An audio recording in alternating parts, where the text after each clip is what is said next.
Officer, if I may, I'd like to know what law I've broken. You don't ask the questions. We came here to teach you a lesson. I'm simply asking why you're here, officer. Because someone needs to remind people like you that you're not above the law. Officer Mason stepped forward and leveled the taser at Francis. Francis calmly met the officer's gaze and kept his hands at his sides. On your knees. Right now. You heard him. Don't make this difficult. By the time the officers learned who Francis really was, there would be no taking back what they had just done. Before continuing, comment where in the world you are watching from and make sure to subscribe because tomorrow's story is one you can't miss. The water hit the hood of the car in a clean, soapy splash. Francis Williard worked the sponge in slow circles, the Saturday sun warm on his back. This was his favorite part of the week. No phone calls, no case files, just him, his driveway, and the quiet hum of the neighborhood waking up. He didn't hear the patrol car at first. He heard the gravel crunch under its tires. Francis looked up. A police cruiser had pulled to the curb in front of his house, lights flashing but no siren. He frowned, set the sponge down on the hood, and watched the driver's door open. Officer Darius Mason stepped out. Francis recognized him right away. 3 weeks back, they'd had words over a parking spot outside the grocery store.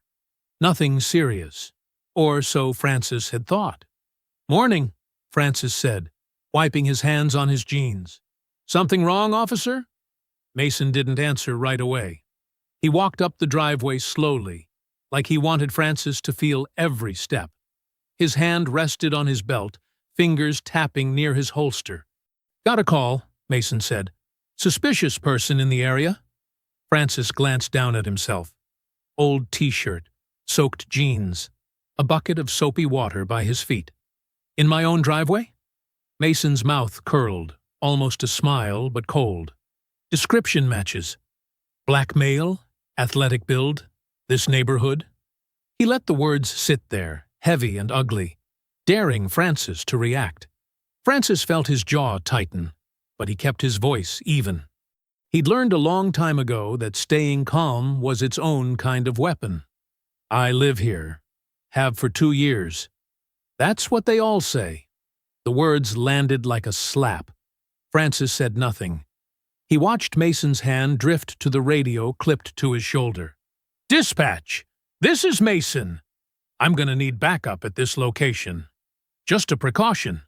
Just a precaution." Francis had heard cops use that phrase before, back when he was a beat agent working domestic terror cases.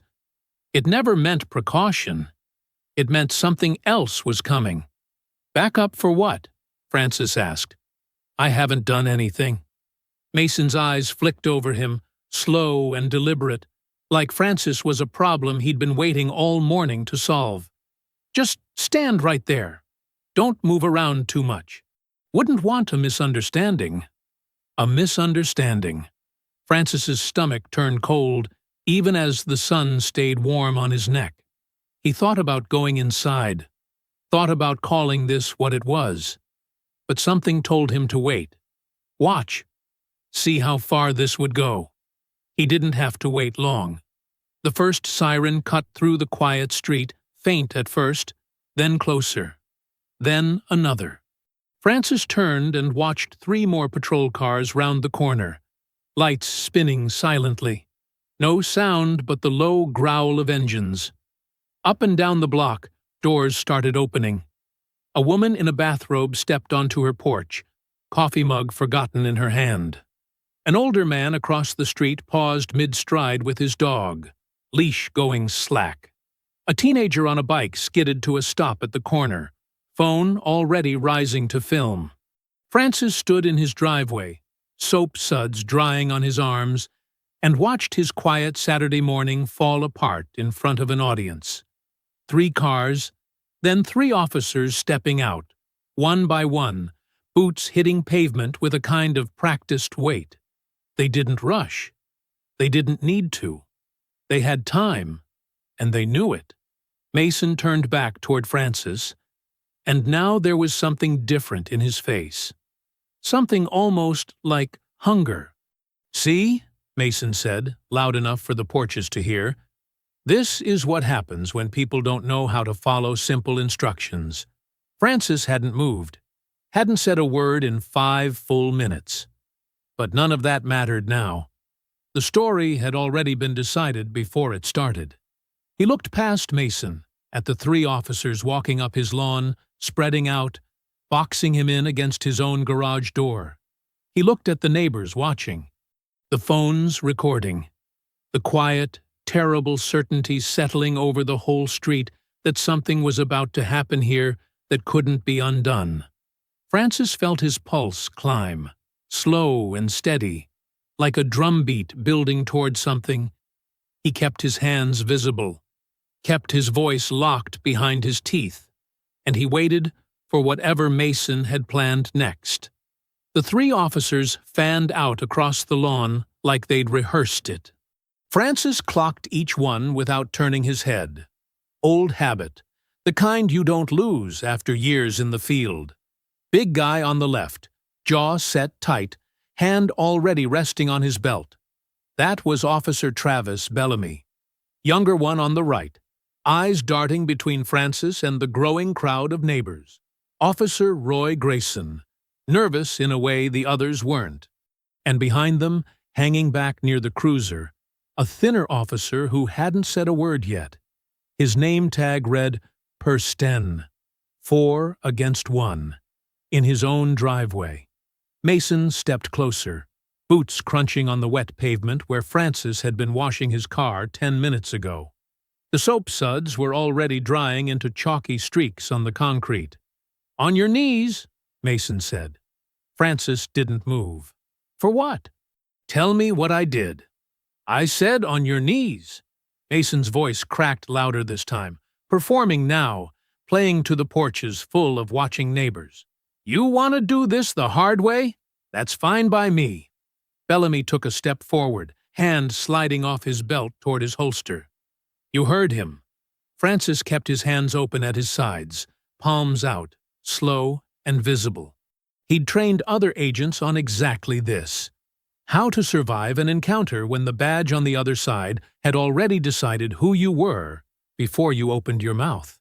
Stay calm. Stay still. Don't give them a reason. "I'm not resisting," Francis said, low and even. "I'm standing right here." That wasn't the answer Mason wanted. His hand moved to his belt and came back up holding his taser, the yellow plastic bright and ugly in the morning sun. He raised it, pointing it square at Francis's chest. A gasp rippled through the small crowd gathering on the sidewalk. The front door of the house banged open. "Francis!" Regina Williard came down the porch steps fast, phone already raised, her voice shaking but loud enough to carry. "What is going on? Get that thing away from him!" "Ma'am, get back in the house," Grayson said, but there wasn't much force behind it. His eyes were on the taser, on Mason, like even he wasn't sure this was right. Regina didn't move. She planted her feet on the lawn, phone steady now, recording everything.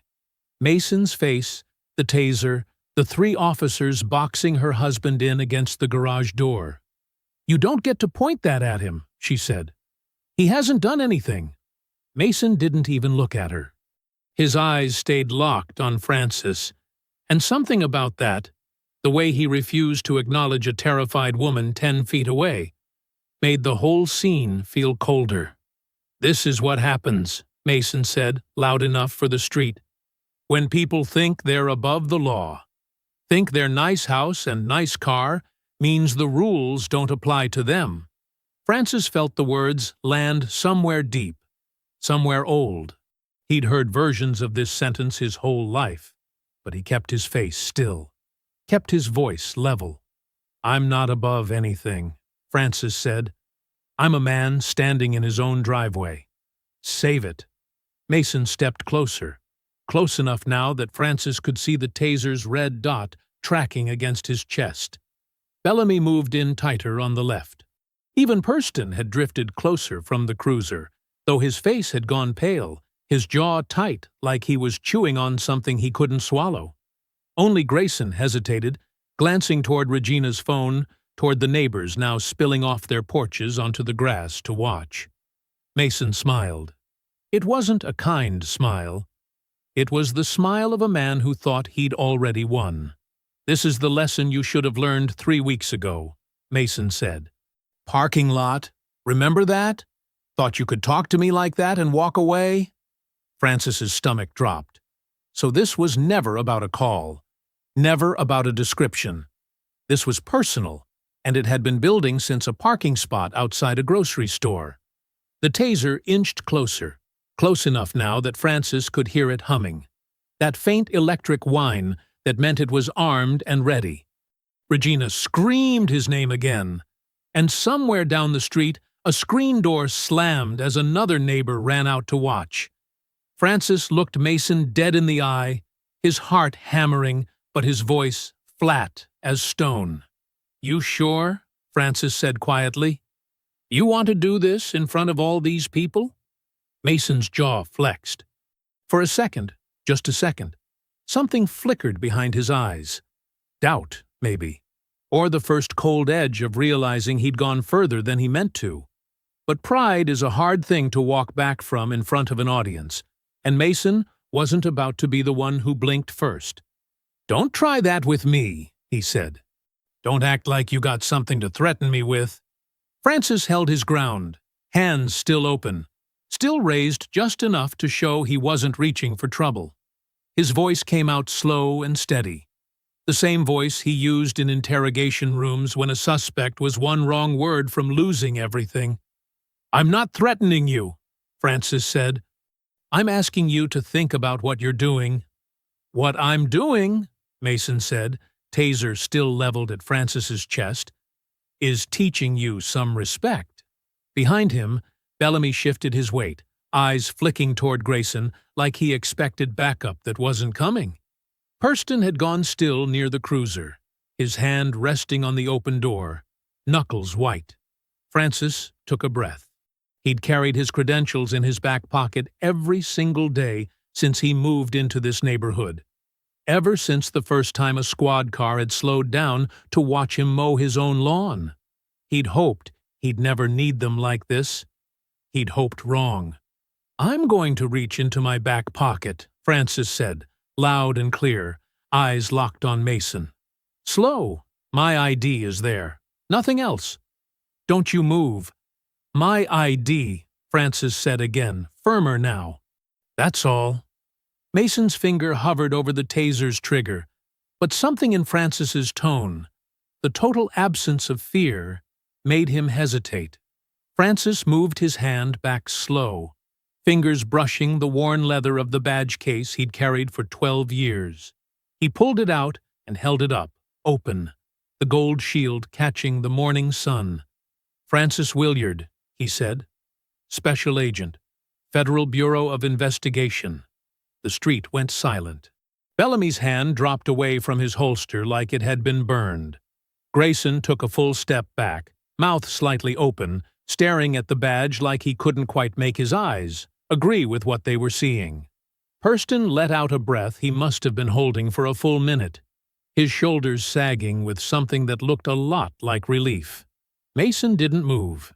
The taser stayed up, but his arm had gone rigid, frozen between pride and panic. "That's," Mason started, then stopped. "That don't mean anything. Anybody can buy a fake badge." "Run it," Francis said. "Call it into your dispatch right now. I'll wait." Regina stood frozen on the lawn, phone still recording, tears cutting tracks down her face. Not from fear anymore, but from something sharper. Vindication, maybe. Or rage that it had taken this much to make these men see her husband as a person. A man stepped off the porch 2 houses down. Older, broad-shouldered, wearing a cardigan despite the warm morning. Father Denise Oscar had been watching from his window since the second patrol car arrived, and now he crossed the grass slowly, close enough to see, close enough to remember. "Officer," Father Oscar said, his voice carrying easy and calm across the lawn. "I think you ought to call that in."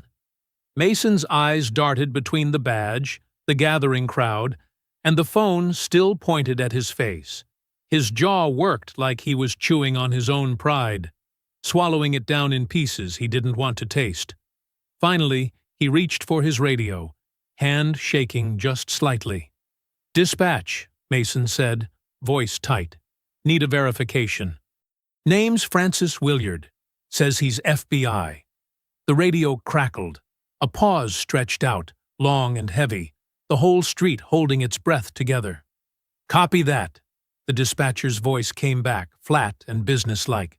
"Stand by." Nobody moved. Bellamy wouldn't meet anyone's eyes. Grayson stared at his own boots. Persten's hand had found its way to his chest, like he was trying to keep his own heart from hammering its way out. Francis lowered his badge but kept it in plain view, his eyes never leaving Mason's face. "Whenever you're ready, officer," Francis said quietly. "I've got all morning." The radio crackled again after what felt like an hour, but was only minutes. "Confirmed," the dispatcher said. "Francis Williard, Special Agent, FBI Field Office, downtown. Badge number checks out." The words landed on the driveway like a verdict. Mason lowered the taser. Slow. Like his arm didn't want to obey him anymore. He clicked the safety back into place and clipped it to his belt, without looking at it, his face flushing red in front of the whole street. Nobody clapped. Nobody cheered. But the air changed, the tightness in it finally breaking, and Francis felt his own shoulders drop an inch for the first time in 15 minutes. "Well," Mason said, forcing the words out like they tasted bad, "guess there was a misunderstanding." "A misunderstanding," Francis repeated, flat. Mason didn't apologize. Not really. He mumbled something close to it, eyes everywhere but on Francis's face, and then turned to wave Bellamy and Grayson back toward the cruisers. Hurston lingered a second longer than the others, glancing at Francis with something unreadable in his face before he turned away too. Regina lowered her phone, hands shaking, and crossed the lawn to stand beside her husband. She didn't say anything. She just gripped his arm, hard, like she needed to feel he was still solid, still standing, still hers. A second cruiser pulled up a few minutes later, lights off this time. Captain Erin Vangie stepped out, her uniform crisp, her expression already tight, with the kind of practiced concern that came from years of cleaning up other people's messes. She'd heard the dispatch call. She'd come straight from home. "Agent Williard," she extended a hand. "I am so sorry about this. This isn't how we conduct ourselves." Francis shook it, but his eyes stayed steady, measuring her. 4 officers, taser drawn. "In my own driveway." "I understand," Vangie said. "And I promise you, this will be reviewed thoroughly, by the book." By the book. Francis had heard that phrase plenty of times in his career, usually right before a book got rewritten to protect somebody. "I'd like that in writing," Francis said. "And I'd like Officer Mason's full report submitted alongside mine." Vangie nodded, her jaw tight. "You'll have it. I give you my word." She walked off to speak with Mason, her voice dropping low, and Francis watched the exchange from a distance. Mason's shoulders hunched, nodding along, the picture of a man being scolded rather than held accountable. Slowly, the street began to empty. Neighbors drifted back to their porches, murmuring to each other, phones still glowing with footage they'd already started sharing in group chats, and on the apps that turned neighborhoods into audiences. The teenager on the bike pedaled off, satisfied he'd captured something worth posting. Father Oscar stayed a moment longer. He crossed the lawn slow, his cardigan hanging loose over his broad shoulders, and placed a steady hand on Francis's shoulder. "I've lived on this street 11 years, he said quietly. "I've seen this department clean up its messes before. Don't relax just because the cameras are gone, son." Francis held his gaze. "I won't."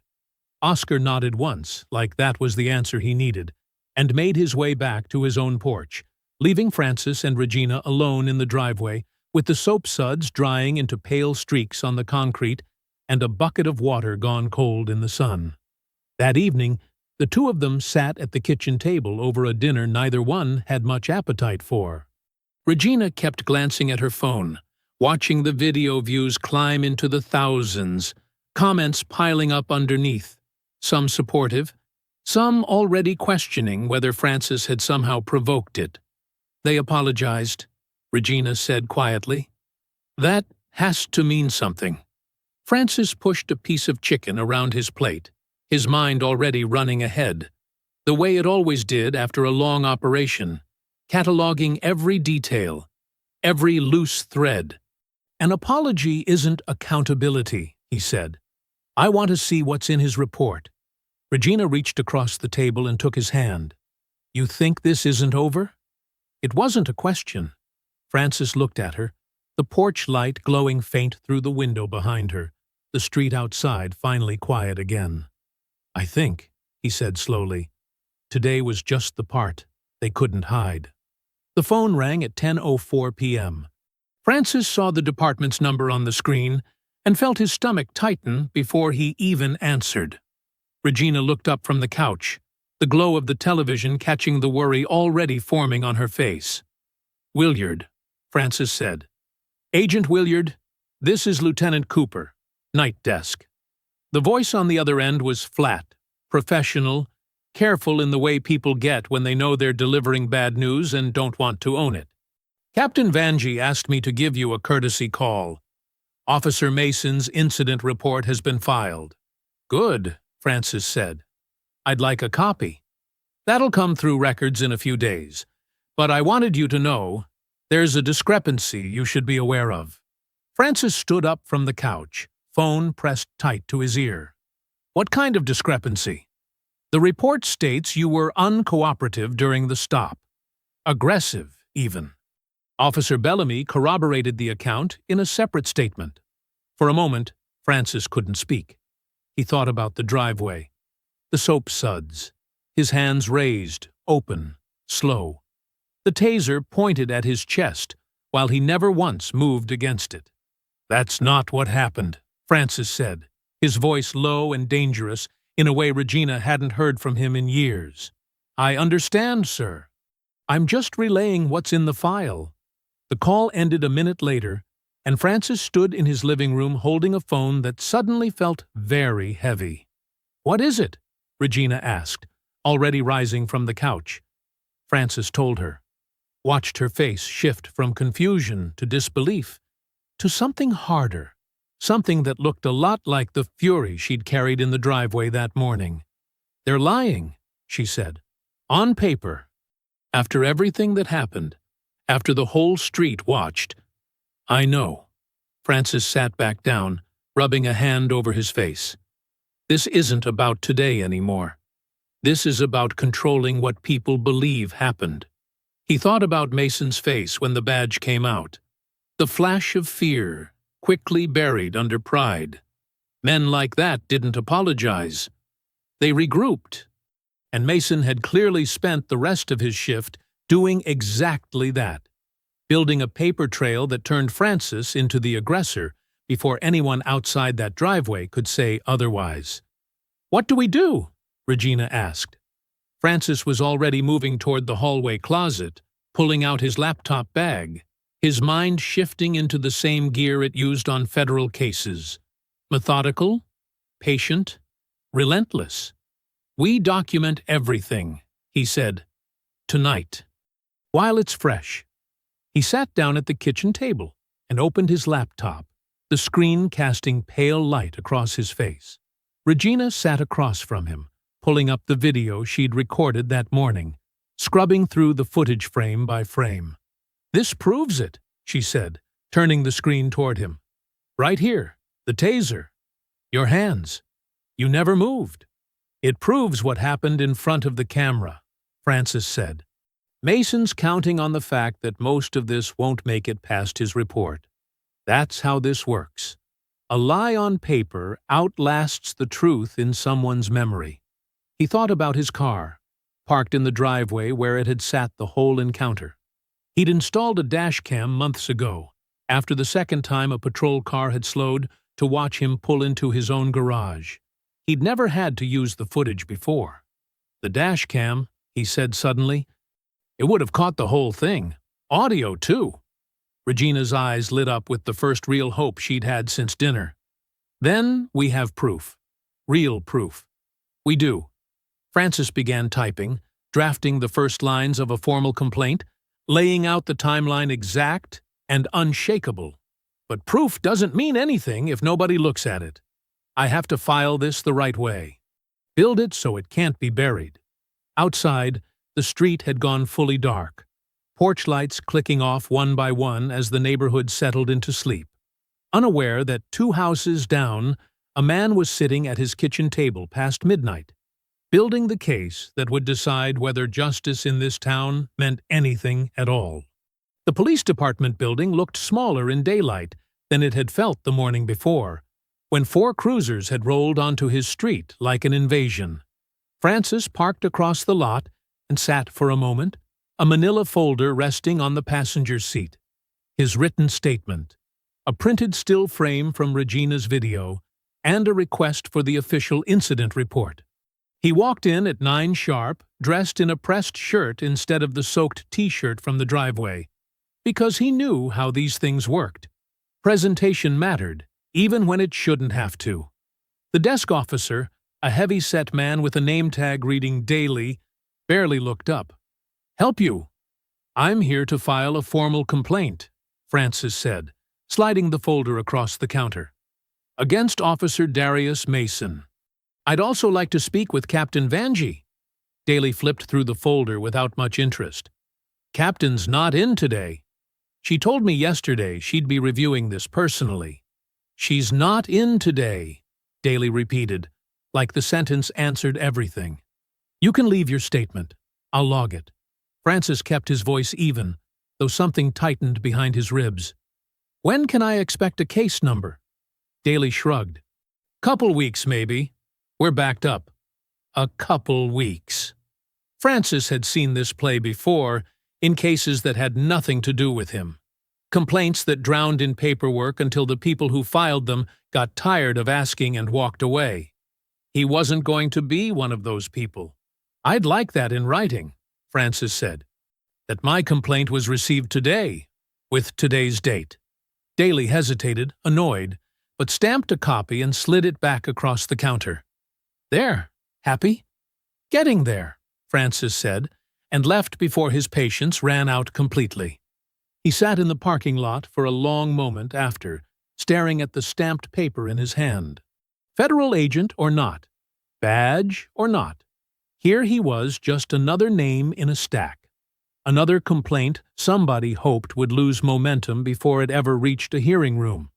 He thought about calling Larson, his deputy director, right then. But something held him back. Not yet. He needed more than his word against Mason's report. He needed something undeniable. That evening, he drove home with the late sun bleeding orange across the windshield, replaying the desk officer's flat refusal in his mind.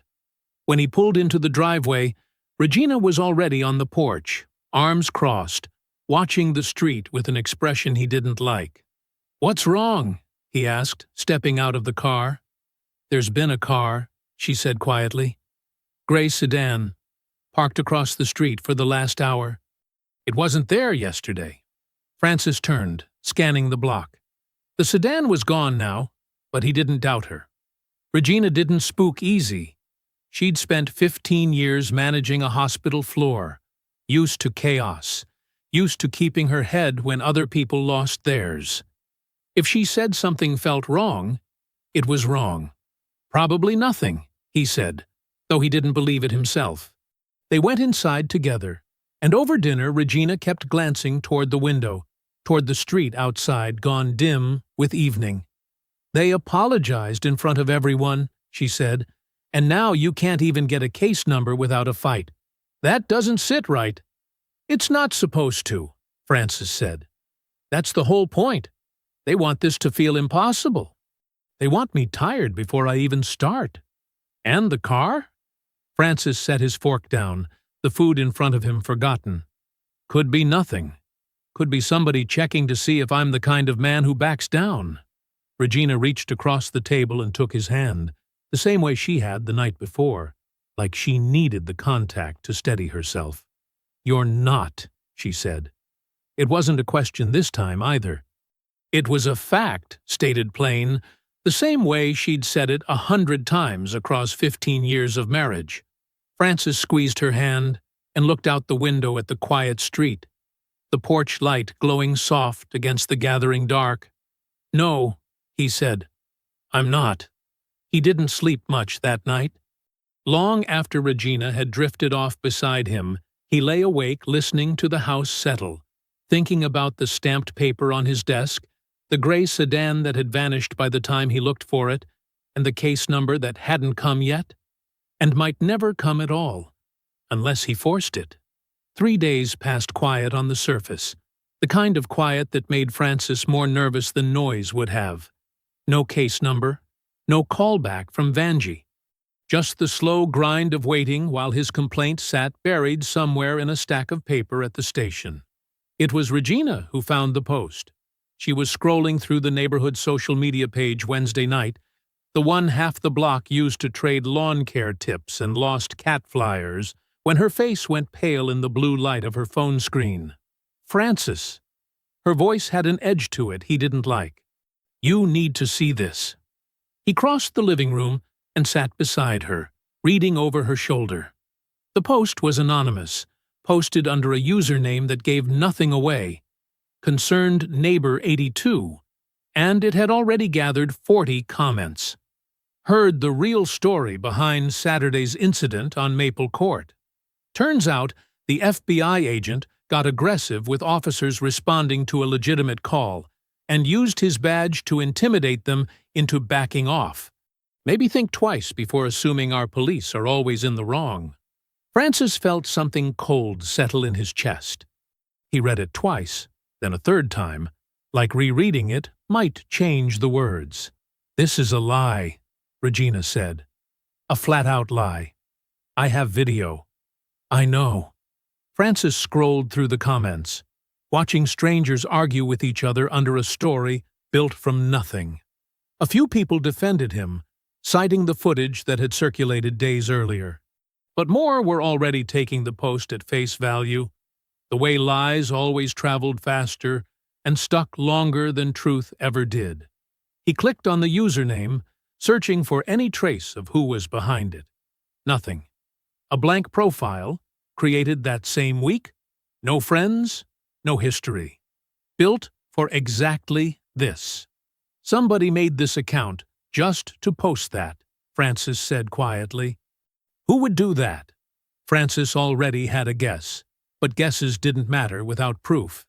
He thought about Mason's friends inside the department, the kind of informal network that protected its own without ever putting a name to the favor. A blog post here, an anonymous comment there, death by 1,000 whispers, until the official story didn't even need to be true. It just needed to exist long enough to plant doubt. Across town, inside the precinct break room, Officer Nate Purston sat alone with a cup of coffee going cold in front of him, his phone open to the same post Regina had found. His thumb hovered over a blank message thread, a burner account he'd created that morning specifically to reach out to Francis. He'd typed 3 different versions of the same message. You should know what really happened. Bellamy changed his statement. Mason's pushing this. I can't go on record, but... and deleted every one of them before he could hit send. What are you doing? Purston jumped, nearly dropping the phone. Bellamy stood in the doorway, arms crossed, his eyes flicking down toward the screen before Purston could lock it. Nothing, Purston said too fast. Checking the schedule. Bellamy didn't look convinced. He stepped further into the room, voice dropping low. You've been weird since Saturday. Real weird. I'm fine. You better be. Bellamy's tone shifted, harder now. the friendliness gone out of it completely. Mason's already stressed enough without worrying about who's going to run their mouth. You remember whose side you're on, Purston? Blue line don't bend for a guy with a fancy badge. Purston's jaw tightened, but he said nothing. He deleted the draft message entirely, the cursor blinking on an empty screen, and slid the phone into his pocket, like it had never existed. Bellamy watched him a second longer, then walked out, satisfied. That night, Francis sat at his kitchen table long after Regina had gone to bed, reading the Post again under the dim glow of his laptop screen. The comment count had climbed past 60 now, the lie taking on a life of its own, spreading faster than any truth he could offer in response. He thought about filing a complaint about the Post itself, then realized how useless that would be. No name, no source, nothing to hold accountable. This wasn't a fight he could win by playing fair. Not anymore. Whoever was behind this wasn't just trying to protect Mason. They were trying to make sure nobody believed Francis, no matter what evidence he eventually brought forward. He closed the laptop, the screen going dark, and sat alone in the quiet kitchen, turning over the same question that would keep him up long past midnight. If they were willing to go this far over one driveway encounter, what exactly were they trying to hide? The call came Monday morning, while Francis was still finishing his coffee. Deputy Director Howard Larson's assistant asked him to come in for a meeting at 11, no explanation given, which told Francis everything he needed to know. Explanations weren't necessary when the subject was already obvious. He drove downtown to the Federal Building, the glass and steel rising clean and orderly above the city.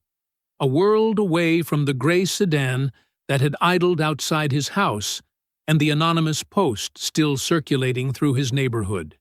He badged through security and took the elevator up, rehearsing nothing, because he already knew exactly what he believed and wasn't planning to bend it for anyone. Larson's office sat at the end of a long hallway, all dark wood and framed commendations. He was a tall man, silver-haired, the kind of calm that came from 25 years of managing crises bigger than his own opinions. He gestured Francis to a chair without standing. "I've seen the video," Larson said, no preamble. "And I've seen the local coverage, both of them." "Then you know what happened," Francis said. "I know what the video shows. I also know there's a competing story circulating that paints you very differently." Larson folded his hands on the desk. "Optics matter, Francis. You're aware of that better than most agents in this building." Francis felt his jaw tighten. "I didn't ask to be on the news. I asked to be left alone in my own driveway." "I understand that." Larson's voice softened slightly, but the message underneath stayed firm. "I also need you focused. The Hartwell financial case is moving into its final phase. 2 years of work.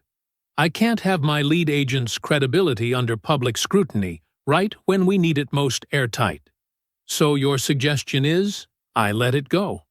"My suggestion," Larson said carefully, "is you let Internal Affairs handle the local matter and keep your name out of the press until Hartwell closes. After that, pursue it with everything you've got. I'll back you fully." Francis sat with that for a long moment, the quiet hum of the building's air conditioning the only sound between them. He understood the calculation. He even respected it, in a cold, practical way. But he also understood what waiting meant. Evidence disappeared while people waited. Witnesses got pressured into silence while people waited. He'd seen it in a dozen other cases that weren't his own.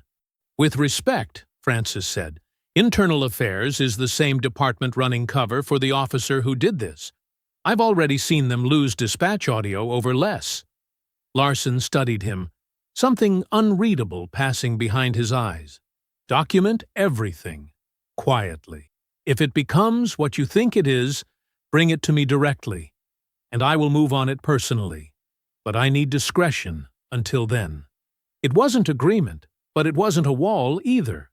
Francis nodded once, accepted the terms, and left the office with the same determination he'd walked in with, just better armed with the knowledge of exactly how much rope he had before it ran out.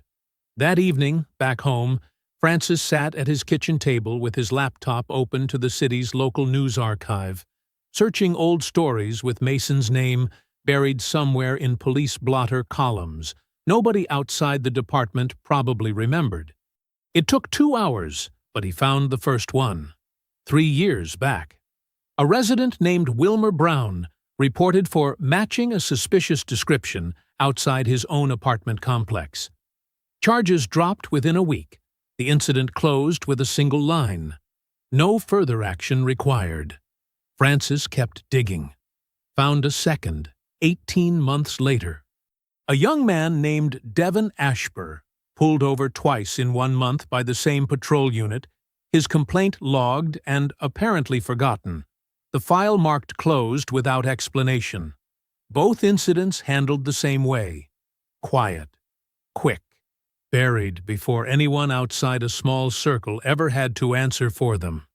Francis sat back in his chair, the laptop's glow the only light in the kitchen, and felt something settle into place that was worse than anger. This wasn't one bad officer with a grudge from a parking lot.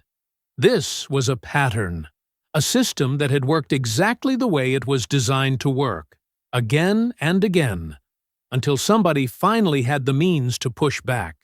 He printed both stories, slid them into the growing folder beside his complaint, and stared at the names: Wilmer Brown, Devin Ashburr. Men who probably never got an apology, never got a hearing, never got the kind of attention Francis's badge had forced into the daylight. This wasn't just his fight anymore. And for the first time since Saturday morning, Francis felt something other than anger pushing him forward. He felt responsibility. The message came through Wednesday afternoon, 2 days after Francis's meeting with Larson. A text from an unknown number, no name attached. Coffee on 5th and Lincoln. Tomorrow, 7 a.m. Come alone. NP Francis stared at the initials for a long moment before it clicked. Purston. The officer who'd hung back at the cruiser, the one who'd let out a breath of relief when the badge came out, the one who'd looked at Francis with something that wasn't hostility. He didn't tell Regina where he was going the next morning, only that he had a meeting. He didn't want to give her hope until he knew it was worth having. The coffee shop sat 3 blocks outside the neighborhood, the kind of place with mismatched chairs and a chalkboard menu, chosen carefully for being nowhere either of them would normally go. Purston was already there when Francis arrived, hunched in a corner booth with his back to the wall, a baseball cap pulled low even though he was out of uniform. Francis sat down across from him without a word, waiting. "I shouldn't be here," Purston said finally, voice barely above a whisper. "If anybody from the department sees us together, I'm done." "Then talk fast," Francis said. "I'm listening." Purston wrapped both hands around his coffee cup like it was the only thing keeping him steady. "Mason's done this before. Not exactly like your situation, but close. Stops that go sideways for no good reason. Reports that get written a certain way after the fact." He swallowed hard. "Bellamy helps him clean it up. Always has. They've got history going back years." "I found 2 names already," Francis said. "Wilmer Brown, Devin Ashburr." Purston's eyes widened slightly. "Then you already know more than I thought." "I know there's a pattern. I don't have anyone willing to confirm it from the inside." Purston went quiet, staring down into his cup. The silence stretched long enough that Francis wondered if he'd lose his nerve entirely, walk out the way he had 3 times already according to the deleted drafts Francis would never know about. "Bellamy changed his statement," Purston said finally. "After the fact. The first version he wrote down, the one right after it happened, it matched what actually went down. You standing still, hands up, no resistance." He looked up, meeting Francis's eyes for the first time. Mason got to him that night. By the time the official report went in, it said something different. Francis felt his pulse pick up, steady and controlled, the way it always did when a case finally cracked open. Would you testify to that? On record? Purston's jaw worked, the fear plain on his face. They'll end my career. Maybe worse. They're already trying to end mine, Francis said quietly. And I never raised my voice, never reached for anything. You know that. You were standing right there. Purston closed his eyes for a long moment. When he opened them, something had settled. Some decision finally made after days of half-written messages and swallowed words. I'll testify, he said. If it comes to a hearing, I won't lie for them anymore. Francis nodded, the weight of it landing heavy and welcome at the same time. Thank you. I mean that. Don't thank me yet, Purston said. Bellamy already suspects something. If he finds out I talked to you, he won't hear it from me. They sat a moment longer, the coffee shop quiet around them, before Purston slid out of the booth and left through the back door, careful not to be seen leaving with Francis by anyone passing on the street. Francis drove straight from the coffee shop to Father Oscar's house, the same pastor who'd stood on his lawn that Saturday morning and watched the whole thing unfold. Oscar answered the door in his Thursday morning robe, surprised but not unwelcoming. I need a favor, Francis said. A statement, written and signed, exactly what you saw that morning. Oscar studied him a long moment, then stepped aside to let him in. I've been waiting for you to ask, he said. Come in. Let's get it down on paper, and let's get it right. By that evening, Francis sat at his kitchen table with 3 documents spread in front of him. Purston's verbal commitment, written up carefully in Francis's own notes, Oscar's signed statement, and the 2 buried incidents from years past. For the first time since Saturday, the pieces were finally lining up into something he could bring forward and not have it crumble under questioning. He picked up his phone and dialed the department's records office, requesting a formal hearing date. It was time to stop waiting for them to act. The hearing was set for the following Tuesday, 10 days after the call to records office finally produced a date instead of an excuse. Captain Vanjie had reviewed the new evidence personally.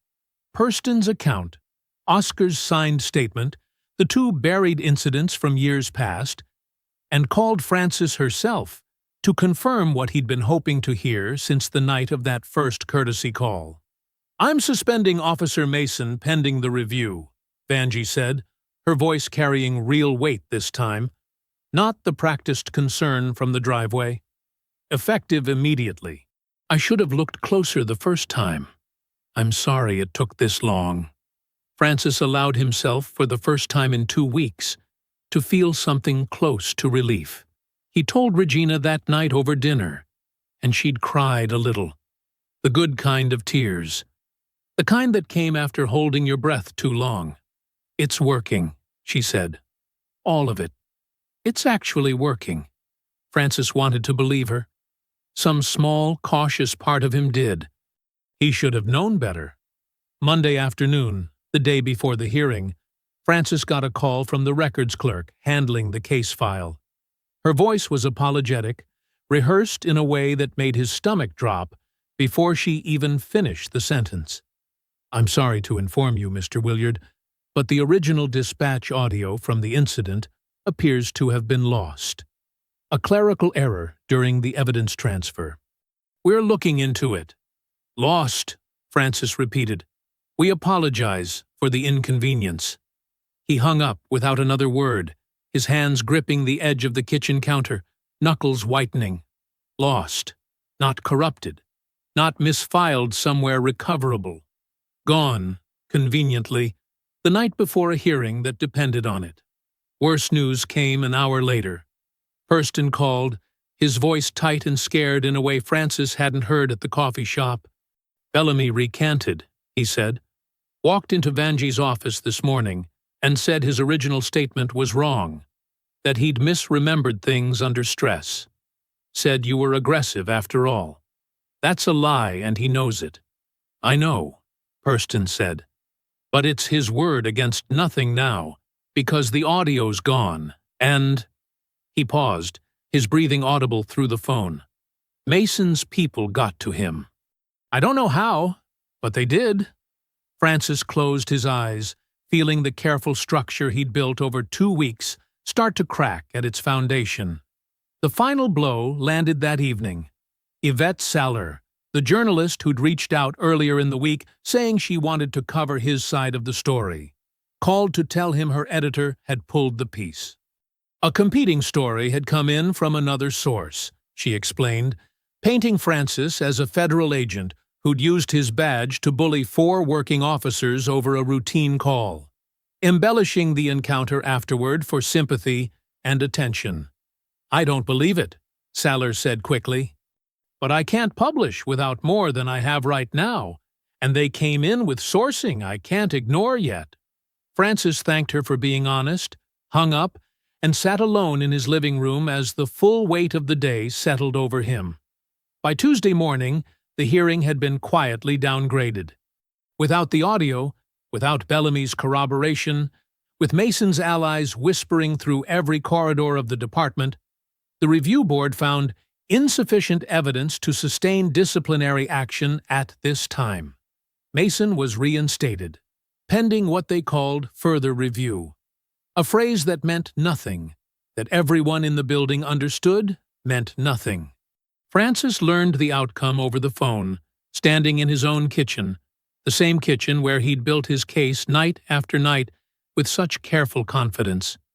That night, Regina found the note when she went to lock the front door before bed. A single folded piece of paper slid beneath the doormat. No envelope. No name. Drop it. Last warning. Her hands shook as she carried it inside, and Francis felt something in his chest go cold and still, a feeling he recognized from years of federal work. The moment a case turned dangerous instead of just difficult. Francis, Regina's voice cracked. I think we need to consider moving. I think this has gone too far. He looked at the note in her trembling hands, at the fear in her eyes that hadn't been there even on the worst morning in the driveway. And for the first time since this began, he didn't have an answer ready. He just stood there, the silence of the kitchen pressing in around them both, wondering if she was right. Francis didn't sleep that night. He sat at the kitchen table long after Regina had finally drifted off, the folded note still sitting between them on the counter like something radioactive, and he turned the whole mess over in his mind piece by piece until the sky outside started to gray. By the time Regina came down the next morning, he already had his laptop open and a fresh pot of coffee brewing. You didn't sleep, she said, not a question. No. She sat across from him, wrapping her hands around the mug he poured her, watching him with the same careful look she'd worn since the note appeared. I meant what I said last night. I'm scared, Francis. Actually scared. I know. He reached across the table and took her hand. And I'm not going to pretend that note doesn't mean something. It does. It means we're close enough to the truth that somebody wants me to stop looking. Or it means we should listen to it. Francis held her gaze, choosing his next words carefully, because he knew how much they would cost either way. If I drop this now, Mason wins. Not just against me, against Wilmer Brown, against Devin Ashburn, against whoever comes after us with less ability to fight back than I have. I have a badge. I have resources most people in this town don't have. If I walk away, what does that tell the next person this happens to? Regina was quiet a long moment, her thumb tracing slow circles against his knuckles. I'm not asking you to be a coward, she said finally.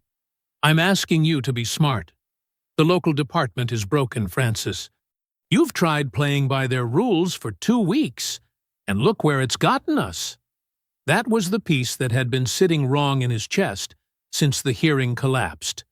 The thing he'd been circling all night without naming directly. She was right.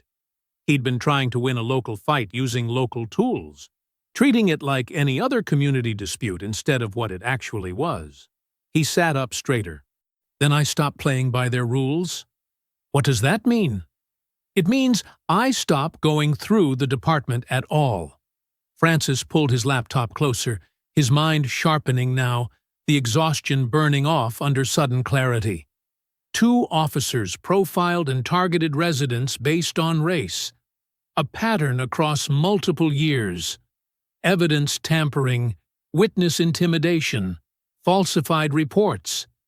That's not a local personnel matter anymore, Regina. That's a federal civil rights violation.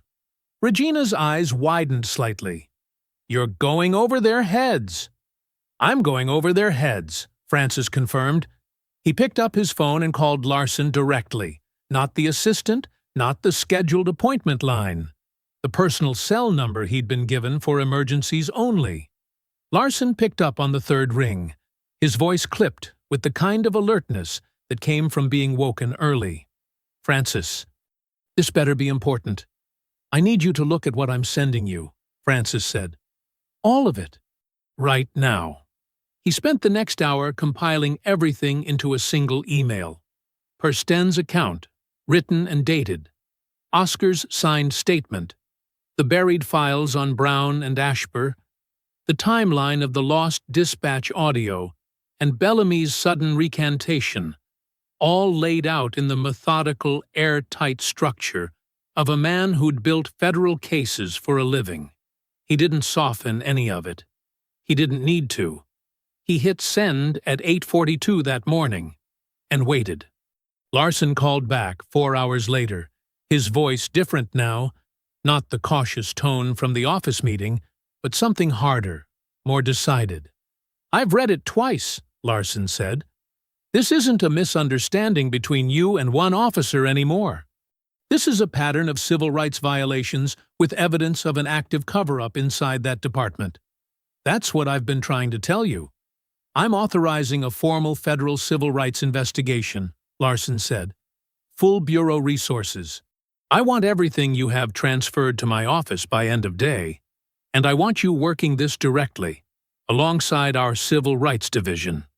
Francis closed his eyes, the relief hitting him harder than he expected. Thank you.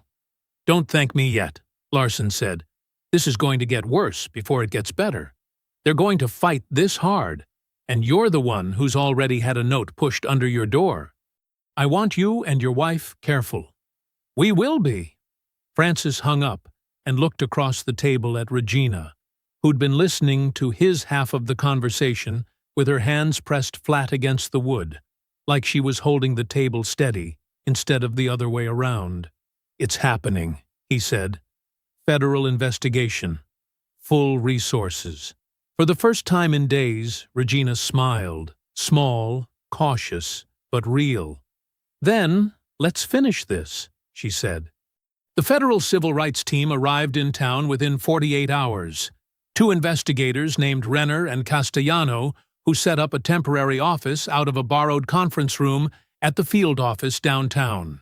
Francis spent the better part of the next day with them, walking through every document he'd gathered, every name, every date, building the case from the ground up the way he'd built dozens of others over his career.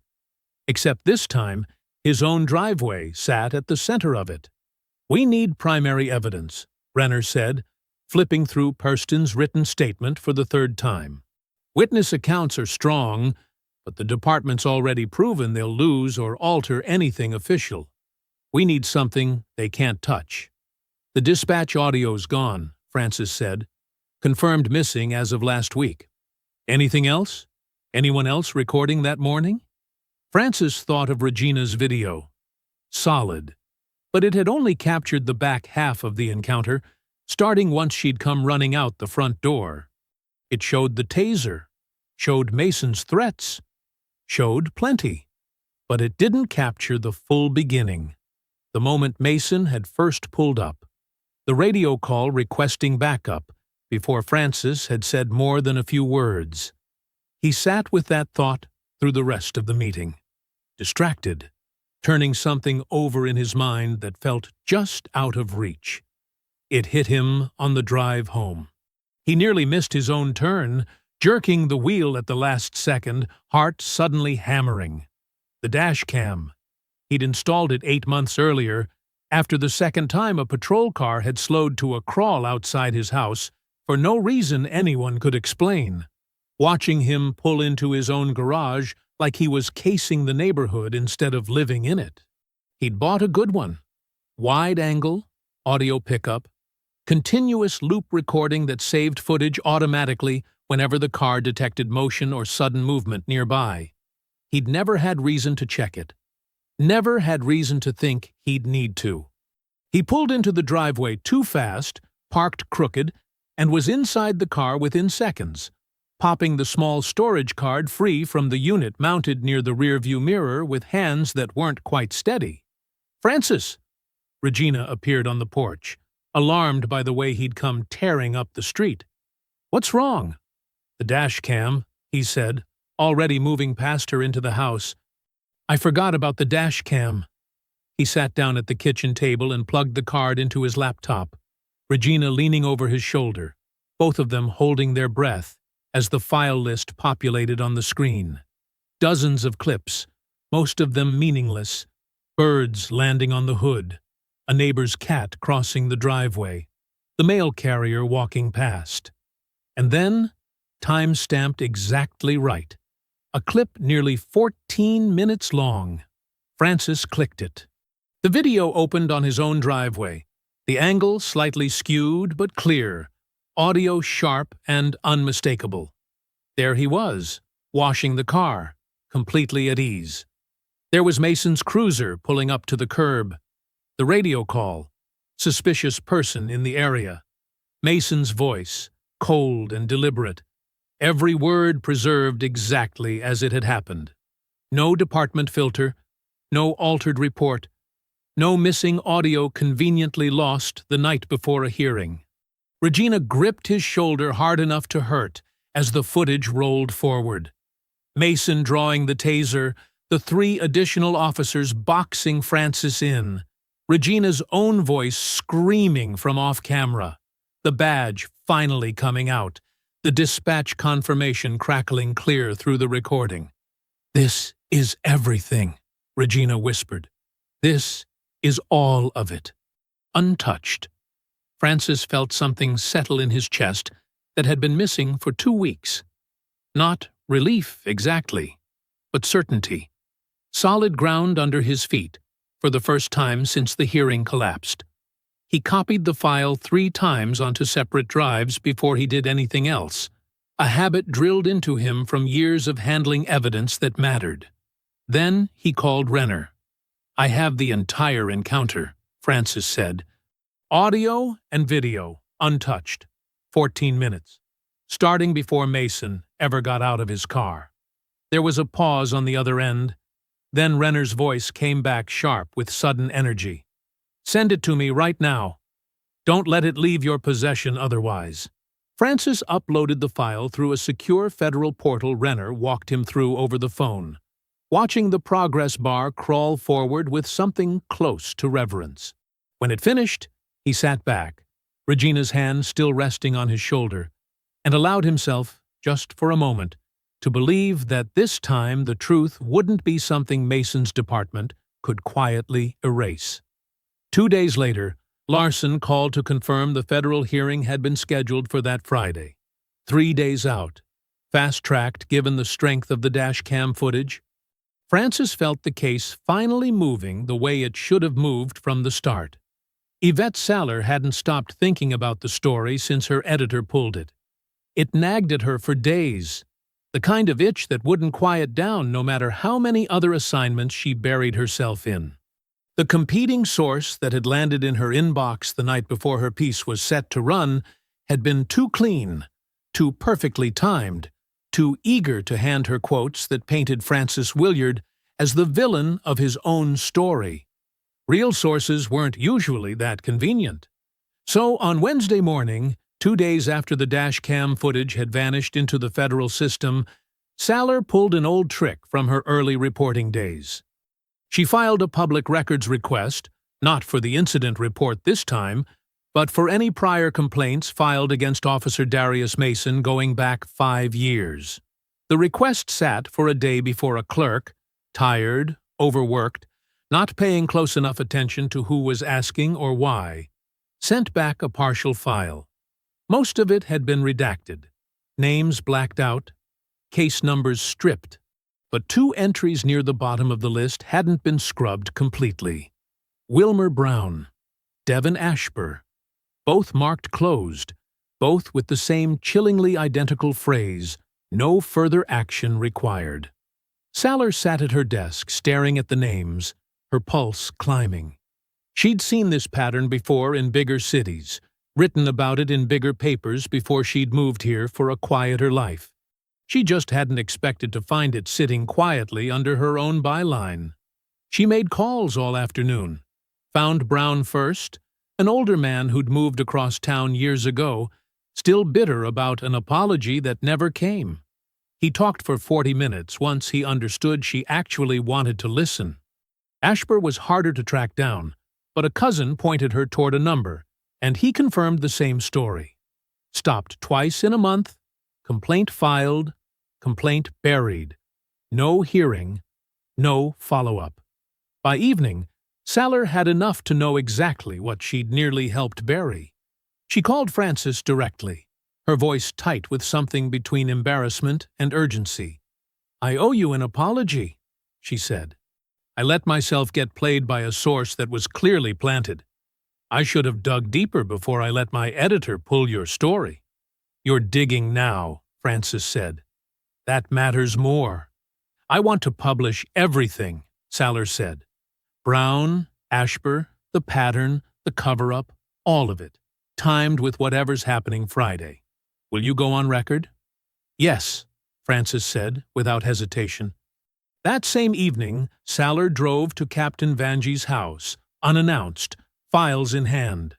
Vanji answered the door wary, then saw the names on the papers Saller held out, and went very still. "I have Brown and Ashbur on record," Saller said. "I have the dates the audio disappeared. I have a federal hearing happening in 2 days. I'm asking you directly. Were you pressured to bury this?" Vanji stood in her doorway a long moment, the porch light flickering above her, years of practiced department loyalty visibly warring with something that looked a lot like exhaustion. "Come in," she said finally. "I'll tell you everything I know." Inside, over coffee gone cold between them, Vanji admitted what she'd suspected since the audio first disappeared. A call from someone above her position, vague but unmistakable in its intent, suggesting the Williard matter be handled quietly, without drawing more attention to the department during an already difficult budget cycle. She hadn't made the audio vanish herself, but she'd stopped asking hard questions about who did, and she knew exactly what that silence had cost. "I'll testify Friday," Vanji said quietly. "Everything. The pressure, the missing audio, all of it." Saller left her house close to midnight, the porch light fading behind her as she walked to her car. A full story finally taking shape in her notes. Not the one she'd nearly published 2 weeks earlier, but the true one. The one that had been waiting underneath the whole time. She called Francis one last time before bed. "Vanji is in," she said. "Hurston, Oscar, the footage, the buried files, and now Vasqua testifying to the cover-up itself. Friday's going to break this thing wide open."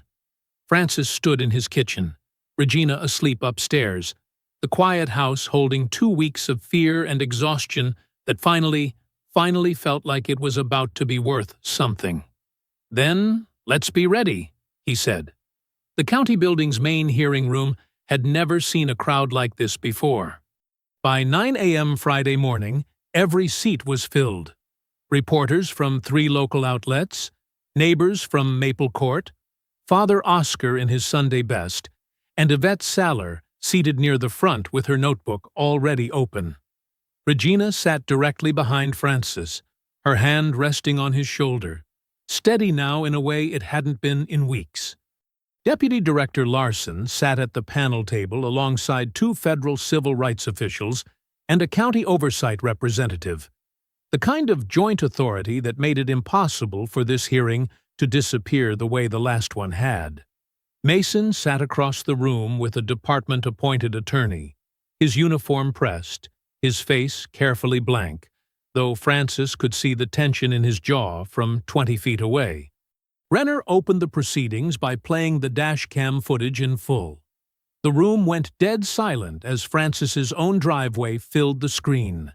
His calm voice, Mason's cold accusation, the radio call for backup before Francis had said more than a few words. The room watched the taser rise, watched the four officers close in, watched Francis's hands stay open, his voice stay level. Every second of it captured clean and undeniable. Nothing for anyone to argue with this time. Several neighbors in the gallery gasped audibly when the badge finally appeared on screen. Mason's attorney shifted uncomfortably beside him. Hurston testified next, his voice shaking at first, steadying as he went. He described the original statement he and Bellamy had both written the night of the incident. Accurate, matching the footage exactly. And the pressure that followed days later, Bellamy returning to the precinct with a revised account after a private conversation with Mason that Hurston himself had partially overheard. He told Bellamy to fix it, Hurston said. Those were his words. Fix it, Father Oscar testified after him, calm and unwavering, confirming every detail of what he'd witnessed from his own lawn that Saturday morning. His voice carrying the same steady authority it had carried 2 weeks earlier when he'd told Mason to call it in. Then Captain Vanjie took the stand. She didn't soften anything. She described the call she'd received, suggesting the matter be handled quietly. The audio disappearing days before the original hearing. Her own failure to push harder when the warning signs were already in front of her. I should have protected this investigation from the start, Vasquez said. I didn't. That failure sits with me, and I intend to fix what I can. By the time Saller's research was entered into record, Wilmer Brown, Devin Ashburn, both incidents closed under the same suspicious phrasing, both victims confirming the same pattern of intimidation and silence. The room had shifted entirely. The sympathetic murmurs that might have once gone toward Mason were gone, replaced by something colder, something closer to outrage. Mason's composure finally cracked during cross-examination when Renner read the Brown and Ashburn files into record side by side with his own incident report from Francis's driveway, the language nearly identical across all three. This was never about one bad stop, Renner said, his voice carrying across the silent room. This was a pattern, Officer Mason, years long, and you had help burying every single one of them. Mason's attorney tried to object, tried to redirect, but the panel had already seen enough. Larson conferred quietly with the other officials for a few minutes, the room holding its breath the way it had held its breath in Francis's driveway weeks earlier, waiting for a verdict that this time wouldn't be quietly buried by morning. When Larson spoke again, his voice was firm, final, carrying clear to every corner of the room.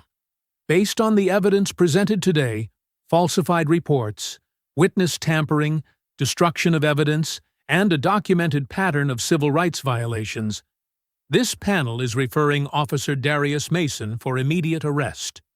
Two uniformed officers Francis didn't recognize stepped forward from the side of the room.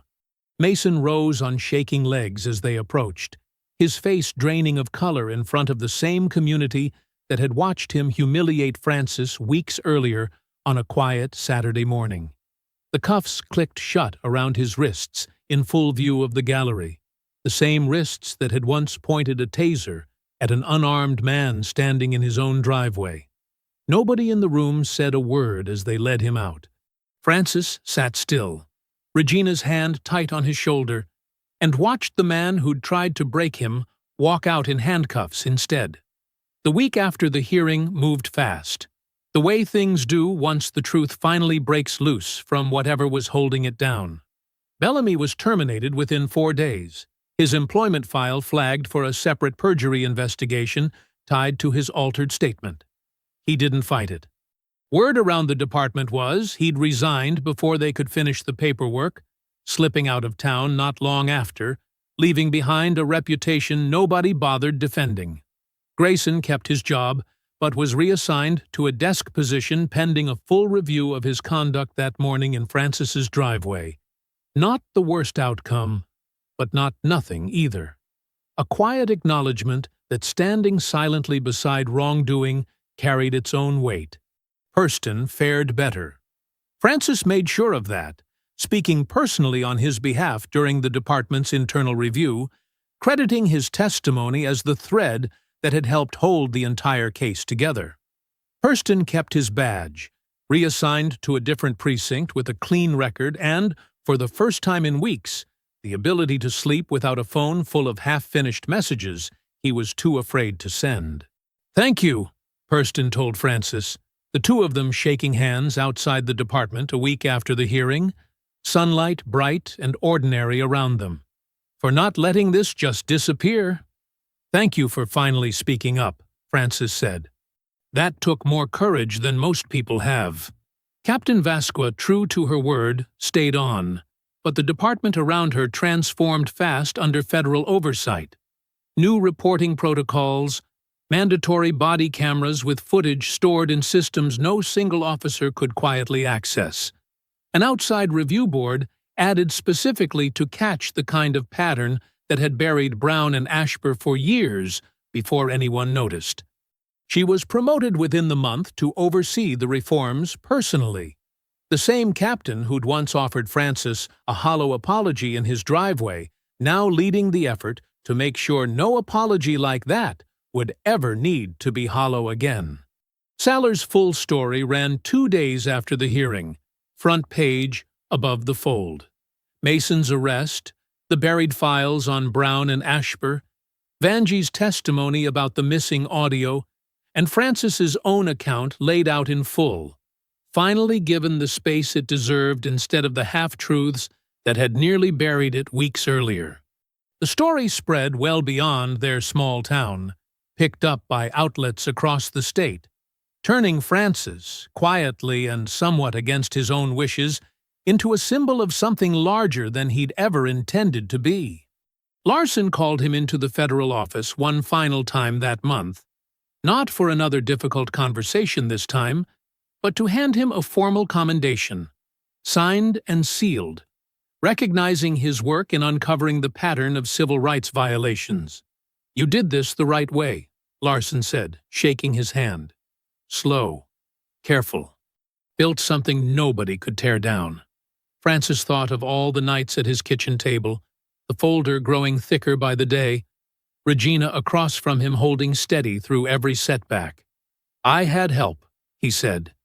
"More than I deserved."